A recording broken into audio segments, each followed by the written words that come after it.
Good morning, Christians. It's Monday, and you probably went to church yesterday. You missed the Sabbath on the seventh day of the week. But did your pastor tell you about one of the most important events that will happen to the church that's written of in the Bible? The second Exodus. Something you probably should be aware of. In Isaiah 11, verse 11, it reads, "And it shall come to pass in that day." What you need to understand is that day is the end time, the last days, right before the sixth seal. And it shall come to pass in that day that Jehovah shall set his hand again the second time to recover the remnant of his people, which shall be left from Assyria and from Egypt and from the Pathros and from Cush and from Elam and from Shinar and from Hamath and from the islands of the sea, from the four corners of the earth, where they were scattered.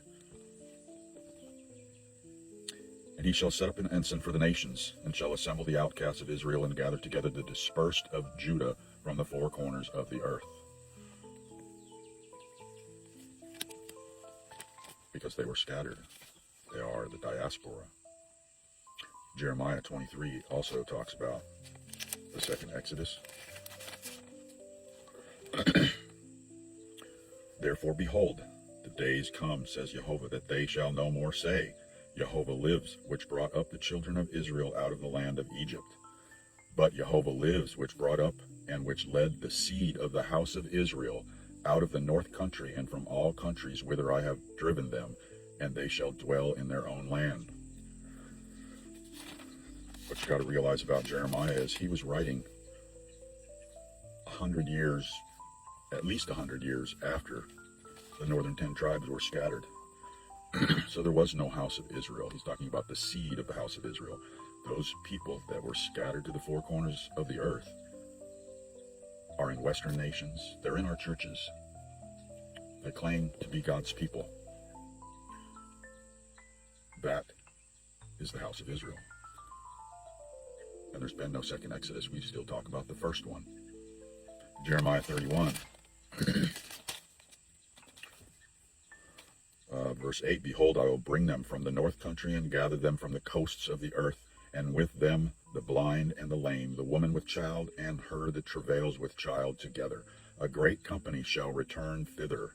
They shall come with weeping and with supplications. Will I lead them? I will cause them to walk by rivers of water in a straight way." Straight is the gate, "wherein they shall not stumble. For I am a father to Israel, and Ephraim is my firstborn." He's going to gather his people from the four corners of the earth, and he's going to lead them back to the promised land. And that is the second Exodus. They will be singing the new song of Moses. You'll find that in Deuteronomy 32. In Ezekiel also